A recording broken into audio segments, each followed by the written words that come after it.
नमस्कार दोस्तों, हाय दोस्तों।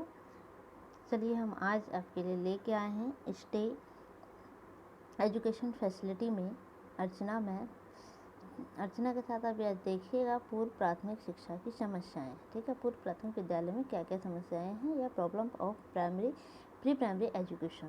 ठीक है, तो चलिए हम देखते हैं आज में क्या क्या है। वैसे इसमें से क्वेश्चन आने के चांस कम है, लेकिन एसएसबी वालों को कुछ कहा नहीं जा सकता, कभी भी कोई से भी क्वेश्चन दे देते हैं, क्योंकि लास्ट ईयर का जैसा क्वेश्चन पेपर मैंने देखा है उस अकॉर्डिंग उनका कोई क्राइटेरिया नहीं है क्वेश्चन देने का। तो चलिए हम एक बार इसे रीड आउट कर ही लेते हैं। खेद है कि हमारे देश में पूर्व प्राथमिक शिक्षा की दशा अत्यंत ही शोचनीय है। इस क्षेत्र में जो प्रगति हुई है वह आवश्यकता को देखते हुए नगण्य है। देश की सामान्य जनता का रुझान इस प्रकार की शिक्षा की ओर कतई नहीं है। 1950 से 51 में संस्थाओं की कुल संख्या 303 थी। सन 1955 से 56 में वह संख्या 630 तक हुई और 1961 में लगभग 2000 तक बढ़ी। 1966 में संख्या 3500 हो गई। 1968 से 69 में पूर्व प्राथमिक शिक्षकों स्कूलों की संख्या 3712 थी, जिनमें लगभग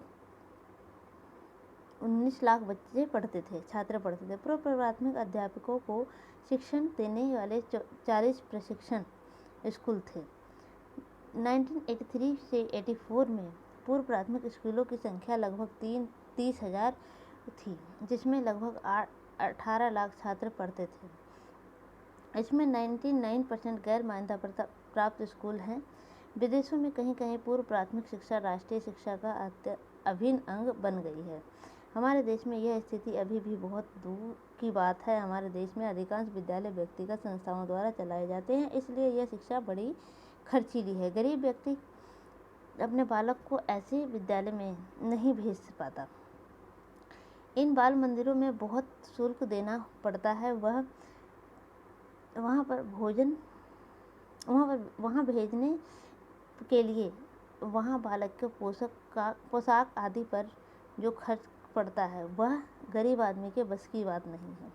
इसका परिणाम यह होता है कि अमीर लोग तो इस शिक्षा का लाभ उठाते हैं, किंतु गरीबों को इससे वंचित रखा जाता है। तो इसमें हम देख रहे हैं कि इसमें जो क्या क्या समस्याएं हैं, किस तरीके से हमारे देश में शिक्षा के विद्यालय तो बढ़े, लेकिन शिक्षा की एक जो दो भागों में बट के रह गई कि गरीब लोगों को शिक्षा, गरीब लोगों के बच्चों को शिक्षा नहीं मिल पा रही है, बल्कि अमीरों के बच्चों को ही शिक्षा मिल गई। बाकी डाटा देख लेना एक बार, रिमाइंड हो जाए तो। ठीक है, आगे देखते हैं हम। प्रमुख समस्याएं निम्नलिखित हैं। पहला, उचित पाठ्यक्रम तथा आवश्यक सामान की कमी। आज भी हमारे सरकारी स्कूलों में अगर देखें, अगर जो भी सरकारी स्कूल हैं भी, तो पहले तो हम अपने बच्चों को, अगर हमारी इतनी हैसियत कहूँ या जो भी कहूँ, इतनी अपनी पावर है कि हम अपने बच्चे को पढ़ा लें, इतनी कैपेसिटी है हमारे अंदर कि हम अपने बच्चे को प्राइवेट स्कूल में, मतलब हम हद से हद कोशिश करते हैं कि हम अपने स्कूल में बच्चों को प्राइवेट स्कूल में ही पढ़ाएं। ये एक हमारे लिए बहुत बुरी बात भी है, क्योंकि जब हम स्कूल से 12th पास आउट करके निकलते हैं तो हमारे माइंड में ये होता है कि बस यार एक गवर्नमेंट जॉब मिल जाए तो हमारी जीवन लाइफ सिक्योर हो जाएगी। लेकिन जहाँ बात आती है अपने बच्चों को पढ़ाने की, तो हम गवर्नमेंट स्कूल्स में या गवर्नमेंट कॉलेज में पढ़ाने की बहुत ही कम मंशा रखते हैं। तो इस तरीके से हम खुद ही जो है अपने जो हमारी चीज़ें हैं, जैसे कहा भी जाता है, कई लोग कहते भी इंडिया की चीज़ों को लोग वैल्यू नहीं देते हैं, उसी तरीके से जो हमारी सरकार ने हमें जो चीज़ें दी उसकी वैल्यू हम खुद ही नहीं देते। अगर किसी व्यक्ति के पास कैपेसिटी है कि वो प्राइवेट हॉस्पिटल में दिखाएगा, तो वो प्राइवेट स्कूल हॉस्पिटल में ही अपने परिवार का इलाज कराएगा। इसी तरीके से अगर प्राइवेट स्कूल में से पढ़ाना है बच्चों को, तो प्राइवेट स्कूल में ही कराएगा। लेकिन अपने जो सरकारी स्कूल हैं जहाँ आपको फ्री में मिल सकता है, कहीं ना कहीं इसके पीछे भी कई कारण हैं। तो इसके पीछे का जो कारण है उसे भी हम एक बार देख लेते हैं, और ये है उचित पाठ्यक्रम तथा आवश्यक सामान की कमी। तो आप ये सोचिए, सबसे पहले तो मैं आप लोगों को ये कहना चाहूँगी कि अगर ये कमी है तो किसके कारण है। कल को आप भी भावी टीचर बनने वाले हैं, और कहीं ना कहीं शुरुआत जो बच्चों का एक स्टेज होता है, जो बच्चों का जो मेन विकास का टाइम होता है, वो आप क्लियर करेंगे। तो आप भी, जब हम भी, आपको सिर्फ नहीं कहे, जब हम भी स्कूल जाते हैं और हमें पोस्ट मिल जाती है, तो सिर्फ हम इतना करते हैं कि बच्चों को किसी तरीके से 6 घंटे हमें स्कूल में बिठाना है और भेजना है, हम उनके ऊपर प्रॉपर ध्यान नहीं देते। तो क्यों हम ऐसा कर रहे हैं? ये तो हमारी कमी है ना। तो इसलिए इन कमियों को हमें दूर करना है। और मैं चाहूँगी, ये टॉपिक ऐसा मिल गया तो मैं अपने दिल की भी बात कह दूँ, मैं दिल से यही चाहती हूँ कि अगर मेरी या आप सब में से किसी की भी जॉब लगती है तो आप सब कोशिश कीजिए कि हम अपना 100% बच्चों को दें। उनकी क्या गलती है, जो गरीब माँ बाप हैं उनके बच्चों की क्या गलती है? वो इनकी ये गलती है कि वो गरीबी में जी रहे हैं। वो बच्चों को जैसे तैसे स्कूल भेज रहे हैं, और 6 घंटे में अगर बच्चे माँ बाप अनपढ़ हैं तो वो बच्चों को नहीं, तो आप उन्हें गाइड करने की कोशिश कीजिए। लेकिन अगर गवर्नमेंट स्कूल का भी हाल ही है, ये गवर्नमेंट टीचर भी अगर 10th 12th 9th जैसे कि बड़े स्कूल क्लासेज जो हैं, वहाँ पे भी टीचर्स क्या कहते हैं, अगर आप हमारे पास ट्यूशन आओगे तो आपको पढ़ाएंगे। ये चीज़ भी अभी तक बहुत चल रही है। तो इन चीज़ों से हमें परे होके, अगर 6 घंटे हम स्कूल में जा रहे हैं तो उस 6 घंटे का हम कंप्लीट बच्चों को दें। ये नहीं कि हम 6 घंटे जा रहे हैं, अपनी जॉब पूरी कर रहे हैं, घर आ रहे हैं, जी हो गया जी हमारी ड्यूटी तो ख़त्म हो गई। तो कहीं ना कहीं इस समाज को हम खुद कमज़ोर बना रहे हैं। इसी तरीके से हमें इस चीज़ पर ध्यान देना चाहिए। हाँ, ये भी है कि उचित पाठ्यक्रम तथा आवश्यक सामान की कमी है स्कूलों में, उसके पीछे भी हम जिम्मेदार हैं। क्योंकि जितने भी गवर्नमेंट अफसर्स हैं, जितने भी गवर्नमेंट एम्प्लॉय हैं, वो सब अंदर ही अंदर जितना भी पैसा आता है, पैसा नहीं है कि हमें फैसिलिटी के लिए पैसा नहीं मिलता, पैसा मिल रहा है, गवर्नमेंट पैसा दे रही है, लेकिन गवर्नमेंट को ये नहीं पता कि वो पैसा खर्च कहाँ हो रहा है। अगर हमें कहीं से 100 रुपये मिल रहा है तो हम उसे उस अकॉर्डिंग नहीं खर्च करेंगे, हम उसमें से कोशिश करेंगे 50 रुपये बच जाए और 50 रुपये ही खर्च करेंगे। सबसे बड़ी कमी ये है हमारे अंदर, तो इसलिए हमारी नहीं। तो हम कोशिश करते हैं इस चैप्टर के साथ साथ मैं ये भी कहूँगी कि अगर जॉब लगती है तो हम पूरी कोशिश करें कि हम अपना 100% और अपनी पूरी निष्ठा से इसकी सेवा करें। ठीक है, तो चलिए आगे हम बढ़ते हैं। खैर बहुत बातें हो गई एक्स्ट्रा। कक्षा में छात्रों का अधिक संख्या होना, क्योंकि स्कूल्स कम होने के कारण कक्षा में छात्रों की अधिक संख्या होती है, जिस कारण टीचरों पे बहुत ज़्यादा प्रेशर हो जाता है। कई बार टीचर चाह कर भी कुछ नहीं कर पाता। अच्छे भावनाओं का अभाव, जो गरीब परिवार के बच्चे गवर्नमेंट स्कूल्स में आते हैं वो जैसे मर्जी रहते हैं, कई बार उनके घर का माहौल सही नहीं होता, तो उनकी भावनाओं में कमी होती है। तो उनके अच्छे भावनाओं को जो है, ये भी एक बहुत बड़ी समस्या है कि बच्चों में गाली गलौज का माहौल होता है, एब्यूज लैंग्वेज बहुत ज़्यादा यूज़ करते हैं, ऐसी लैंग्वेज यूज़ करते हैं जो हम नहीं पसंद करते बोलना। तो इस तरीके की चीज़ें। नेक्स्ट है अध्यापकों का प्रशिक्षण ना होना। कई बार कई जगह स्कूलों में ऐसा भी है, ये तो खैर निजी स्कूलों में भी देखा जाता है कि छोटे मोटे स्कूल हैं जो कि जिसमें कि कम फीस लगती है। कहने को तो माँ बाप ये कहते हैं कि हम अपने बच्चों को प्राइवेट स्कूल में भेज रहे हैं, लेकिन वहाँ जो है सिर्फ ऐसे शिक्षक को रख लिया जाता है जहाँ पे ढंग से उन्हें खुद नहीं पता कि क्या करना चाहिए।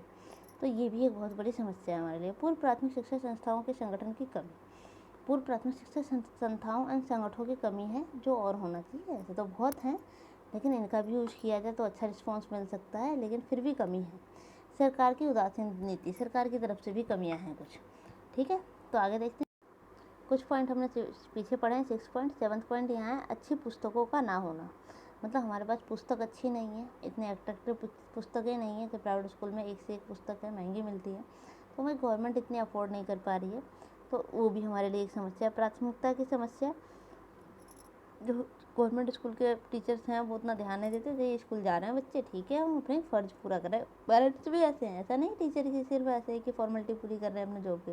पेरेंट्स भी ऐसे हैं कि बच्चों को स्कूल भेज रहे हैं, स्कूल से आ रहा है वापस, जी बहुत है, उसके आगे पीछे क्या कर रहा है बच्चा नहीं कर रहा है, हम उसके ऊपर ध्यान नहीं देते। नर्सरी शिक्षा की योजना का अभाव, नर्सरी शिक्षा की योजना में बहुत अभाव है कि जिस तरीके की नीतियाँ होनी चाहिए, जिस तरीके की शिक्षा प्रदान की जानी चाहिए, वैसी नहीं हो पा रही है। जो भी नीतियाँ हैं हम सिर्फ बुक्स में पढ़ते हैं, हम 2 साल की ट्रेनिंग करते हैं, 2 साल के अंदर हमें इतना कुछ पढ़ाया जाता है कि उन्हें पढ़ के हमें ऐसा लगता है कि वाकई में अगर ये सब कुछ अप्लाई किया जाए तो एक रोल मॉडल है और बहुत अच्छा नीति चलाई जा सकती है, लेकिन ऐसा नहीं। नर्सरी शिक्षा की अधिक शुल्क, नर्सरी शिक्षा में शुल्क अधिक पड़ता है। नए प्रयोगों का ना होना, जो नए प्रयोग हैं वो नहीं हो पा रहे हैं। तो ये 11 पॉइंट थे जो हमारी कमियां थी। इसके अलावा भी कुछ कमियां हो सकती हैं, तो इसका आप ध्यान रखिएगा, और बाकी आप खुद भी, आपको पता ही है कि ये कमियां हैं। नेक्स्ट है पूर्व प्राथमिक शिक्षा संबंधित सिफारिश। सिफारिश क्या क्या सामने आई है? पाठ्य पुस्तक, आवश्यक सामान और सेवाएं उपलब्ध कराना, निम्नलिखित की व्यवस्था होनी चाहिए। ठीक है, तो इसमें क्या क्या है? शारीरिक विकास और शारीरिक विकास और संतुलन, खुले मैदान में उछलना, कूदना, फिसलना, झूलना, शारीरिक संतुलन बनाना। ठीक है, शारीरिक विकास और संतुलन के अंदर है। लेकिन कई जगह क्या है, स्कूल में इतनी जगह नहीं है कि वो खुली जगह में टहल सकें, घूमना, फिसलना, चलना, झूलना तो बहुत दूर की बात है कि मतलब बहुत जो निजी स्कूल्स भी हैं छोटी छोटी जगहों पे बना रखा है, जितनी ज़मीन रिक्वायर्ड होनी चाहिए उतनी प्रॉपर्टी नहीं, ठीक है। तो इसलिए भी ये हमारे पास होता है कि ये सिफारिश है कि हमारे स्कूल ऐसा होना चाहिए जिसमें खुला मैदान हो, जिसमें बच्चे उछल कूद कर सकें, अपना शारीरिक व्यायाम कर सकें, झूला झूल सकें और अपना शरीर का संतुलन बना सकें। ठीक है, कुछ इसमें थोड़ी बहुत शायद दिक्कत आ रही है, अगर दिक्कत आ रही है तो बता देना कमेंट करके कि अगर इसमें प्रॉब्लम आ रही हो, वीडियो में अगर क्लियर नहीं हो तो मैं कोशिश कर रही हूँ अपनी तरफ से पूरा कि क्लियरिटी मिले, और अगर मैनेज हो जाए तो अच्छी बात है, नहीं तो बता देना, मैं दोबारा से इसे क्लिक करके डाल दूँगी। निजी स्वास्थ्य संबंधी क्रियाओं और आदतों का विकास। इन क्रियाओं का उद्देश्य बच्चों को स्वस्थ के नियमों की जानकारी कराना है, जिससे वे स्वास्थ्य संबंधी अच्छी आदतें अपनाएं और घर तथा स्कूल उनका स्वतंत्रतापूर्वक पालन करें। इस संबंध में शारीरिक को साफ करना, बालों को कंघी करना और कपड़ों की देखभाल संबंधी क्रियाएं हैं। तो जो निजी स्वास्थ्य संबंधी क्रियाएं हैं, इनमें इसके अंदर क्या क्या आता है कि बच्चों के जो उसको आदत डाली जाती है उनको, जैसे कि हम बच्चों को आदत डालते हैं कि खाना खाने से पहले हमें हाथ धोना है, वॉशरूम से आके हाथ धोना है, कपड़े हमें साफ पहनने हैं, नेल्स अपने कट करके रखना है। इस तरीके की हैबिट्स डालते हैं जो कि सिर्फ वो स्कूल के लिए ही नहीं, अपने घर के लिए भी पालन करते हैं, और अपने बालों में डेली कंघी करना, इस टाइप के। आसपास की सफाई, इसमें है सफाई क्रियाओं में बच्चों को आनंद आता है, उनके लिए सफाई द्वारा काम की अपेक्षा मनोरंजन अधिक है। इन क्रियाओं का उद्देश्य बच्चों के घर और आस पड़ोस में सफाई का भाव जागृत करना है। आपने खुद भी देखा होगा, अगर आपके घर में 4 से 5 साल का बच्चा है या 3 साल का भी है, मेरा खुद का बेटा 3 साल का है, तो मैंने उसका भी एक्सपीरियंस देखा है कि अगर हम पोछा लगाते तो वो भी पोछा लगाता है। अगर हम किसी चीज़ को फाड़ के फेंक देते हैं गलती से, तो वो भी उसी तरीके से फेंकता है। तो इससे क्या होता है, बच्चों में हम जैसी हैबिट डालेंगे स्टार्टिंग से, वो आगे तक की, अगर अभी हमने उसे जहाँ मर्जी वहाँ कूड़ा डालना बता दिया, सिखा दिया, तो आगे के टाइम में भी वो ऐसा ही करेगा। तो इस तरीके से हम सफाई के आसपास की सफाई का ध्यान, अगर अभी से उसे सफाई का पूरी नॉलेज देंगे और किस तरीके से सफाई रखते हैं, तो उसका वो आगे भी ध्यान रखेगा। ठीक है, तो इसलिए बच्चों को स्टार्टिंग में सफाई पे ध्यान दिया जाता है, या आसपास की सफाई पे बताई जाती है किस तरीके से सफाई करना। विशेष उपकरणों द्वारा प्रशिक्षण देना, चित्रकला, मिट्टी का काम, कागज काटना, चित्र काटना अथवा चिपकाना, भूमि खोदना, फूलों और पत्तियों को उगाना आदि चित्र गूंथना आदि क्रियात्मक रूप से देने वाली क्रियाएं। तो जो उपकरणों का यूज है, बच्चों को, जो छोटे बच्चों को मज़ा आता है ये चीज़ें करने में, बच्चों को कलर भरने के लिए दे दो, मिट्टी जो क्ले मिट्टी होती है, चिकनी मिट्टी कहते हैं, उससे आप खिलौने बनाने के लिए दे दो, कागज़ मोड़ के। हम लोगों ने भी किया है, आप लोगों ने भी किया होगा कि कागज़ को फोल्ड करके जब बारिश होती है तो उसकी नाव बनाते हैं, उसकी कैट बनाते हैं, पेपर फोल्डिंग भी कहा जाता है। भूमि को खोदना, पेड़ पौधे लगाना, इस तरीके की चीज़ों में बच्चों की रुचि होती है तो उन्हें सिखाना चाहिए। प्राकृतिक का अनुभव, पशु पक्षियों, पेड़ पौधों और दूसरे प्राकृतिक दृश्यों का ध्यानपूर्वक देखना और इस प्रकार की सामग्री एकत्र करना, इन क्रियाओं द्वारा बच्चों में भाषा और वैज्ञानिक अनुभवों का सूत्र प्राप्त हो। तो बच्चों को उसका ध्यान देना चाहिए। हम बताते हैं बच्चों को, देखो बेटा ये चंदा मामा है, ये पक्षी है, पक्षियों के नाम बताते हैं अगर दिख रहा है तो। अभी एक इसका बहुत अच्छा एग्जाम्पल है, जैसे कि हमारे शहरों में तो खैर नहीं हो पाता है क्योंकि ऐसा माहौल नहीं है, लेकिन गांव में जाओगे तो एक 2 से 3 साल का बच्चा सब्जियों को ईजिली पहचानता है। हमारे यहाँ तो कई ऐसे भी होंगे यहाँ दिल्ली में कि वो 12, 13, 15 साल के ही होंगे, 18 साल के होंगे, लेकिन उन्हें ये नहीं पता होगा ये सब्ज़ी कौन सी है, कितनी ऐसी सब्जियां भी होंगी।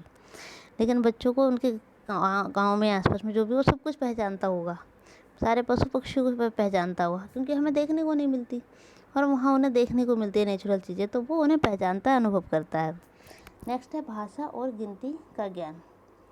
इस शिक्षा का उद्देश्य बच्चों को विधिवत पढ़ाना, लिखाना, पढ़ाना और सिखाना नहीं है, अपितु मनोवैज्ञानिक ढंग से उनकी आयु के अनुसार आवश्यकताओं को पूरा करके प्राथमिक शिक्षा के योग्य बनाना है। इन क्रियाओं के अंतर्गत क्रिया का वार्तालाप करना, कहानी सुनना, अभिनय द्वारा भाव प्रकट करना है, आकृति के अनुसार अक्षरों को पहचानना और ध्वनि के से उनका संबंध स्थापित करना तथा स्थूल वस्तुओं द्वारा अंकों की स्थिति की जानकारी प्राप्त करना। हमें छोटे पूर्व प्राथमिक बच्चों में हम कोई ये नहीं सिखाते कि उन्हें लिखना आना चाहिए पूरे अच्छे तरीके से। हम उन्हें ये नहीं कहते लेटर लिखो, ऐसे लिखो, पूरी बुक हमको ये पढ़ने के लिए नहीं, उन्हें पहचान करना सिखाते हैं। उन्हें बताते हैं कि इसमें ये डिफरेंस है, ये डिफरेंस है। जैसे कि हम लोग खुद जानते हैं प्री प्राइमरी में क्या आ से क्या तक सिखाया जाता है, 2 अक्षर के वो तो बाद आगे सिखाया जाता है ना, फर्स्ट में सिखाते हैं ज़्यादातर हम। तो इस तरीके से अब नेक्स्ट पॉइंट हम देखते हैं। नेक्स्ट पॉइंट का है स्कूल भोजन। इसका उद्देश्य केवल पौष्टिक भोजन देना ही नहीं बल्कि उन्हें सामाजिक क्रियाओं का प्रशिक्षण देना है। ऐसे में सरल यह है कि बच्चों को स्कूल समय में दूध दिया जाता है। इसकी उचित व्यवस्था उत्तरदायित्व पंचायतों पर छोड़ा जाता है। अच्छा, इसमें से एक क्वेश्चन भी आया है पहले, मुझे याद नहीं है कौन से पेपर में आया, लेकिन पढ़ा है क्वेश्चन मैंने कि जो ऐसे स्कूलों में जो भोजन दिया जाता है उसका मुख्य उद्देश्य क्या है, क्या क्या है।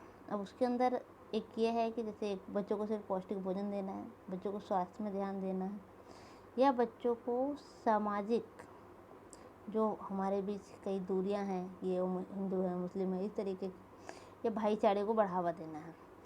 तो इसका जो है इसमें सारी बातें आएंगी। बच्चों की जो जाति भेदभाव है उसको हटाने का भी इसमें काम किया जाता है। सामाजिक क्रियाएं जो साथ में मिलकर बैठते हैं, तो नहीं होता है कि हम साथ में मिलकर हमें बैठना चाहिए, भोजन करना चाहिए, ये चीज़ें उनमें खुद से जागृत करना है। क्योंकि आज की डेट में पहले था फैमिली में कि फैमिली मेम्बर्स साथ बैठ के खाते थे। आज की डेट में तो फैमिली ही टूटी हुई है, न्यूक्लियर फैमिली है। कहीं भी हम कंबाइंड फैमिली मुश्किल से 100 में से 1 कंबाइंड फैमिली हमें मिलती है देखने को। तो इसलिए बच्चों के अंदर वो एक एकता की भावना, वो सामाजिकता की भावना नहीं आ पाती जो पहले वाले बच्चों के अंदर थी। तो इस चीज़ के ध्यान में रखते हुए सरकार ने ये योजना शुरू की थी। नेक्स्ट है उपकरण सामग्री।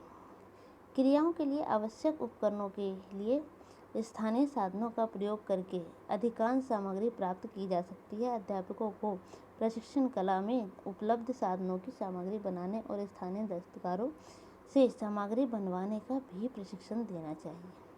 ठीक है। नेक्स्ट है आगे पूर्व प्राथमिक स्कूलों में खिलौनों का बैंक बनाया जाए, जहां प्रयोग में आने वाले खिलौने एकत्र किए जाएं। खिलौने बनाने का काम दस्तकारी के रूप में आरंभ किया जाए। ग्रामीण क्षेत्रों में अनुभव के आधार पर पाठ्यक्रम बनाया जाए। शिक्षा विभाग के शिक्षा के अनुसार ब्यूरो को पूर्व प्राथमिक शिक्षा क्षेत्र में अनुसंधान और उपयोग करने चाहिए। यहाँ से प्राप्त जानकारियों के आधार पर पूर्व प्राथमिक स्कूलों का प्रयोग निर्देश पुस्तकें बनानी चाहिए। तो ये तो सिफारिशें थी, तो आज हम सिफारिशों को ही सिर्फ करेंगे, इसी के ऊपर फिनिश करते हैं। तो ध्यान रखिएगा, इसमें से कोई भी 2 पॉइंट पूछ सकता है कि कौन सी सिफारिश है, पूर्व प्राथमिक में से कौन सी सिफारिश नहीं है। 3 पॉइंट दे दिया सिफारिश में से और 1 पॉइंट कहीं अलग से दे दिया। तो इस तरीके की चीज़ों को ध्यान रखिए। और मैं बहुत ही छोटे छोटे वीडियो में बना रही हूँ, कोशिश कर रही हूँ कि छोटी छोटी चीज़ें आपको क्लियर हो। और मुझे अपनी तरफ से जितना भी लग रहा है मटेरियल की इम्पोर्टेंट है वो तो मैं करा ही रही हूँ, लेकिन उसके अलावा भी अगर किन्हीं और को कोई सा भी टॉपिक लगता है कि ये टॉपिक भी होना चाहिए, तो प्लीज़ मुझे वीडियो के नीचे कमेंट करें, तो मैं कोशिश करूँगी कि आने वाले वीडियो में मैं वो टॉपिक भी लेके आऊँ। ठीक है, ओके। तो इस वीडियो को अगर आपको अच्छी लगी हो तो लाइक करिए, प्लीज़ नए हो तो पेज को सब्सक्राइब कीजिए, और अपने जिन दोस्तों को ज़रूरत हो, जिन्हें इनके बारे में बताना हो, उन्हें शेयर ज़रूर कीजिए। Good luck, bye bye, take care.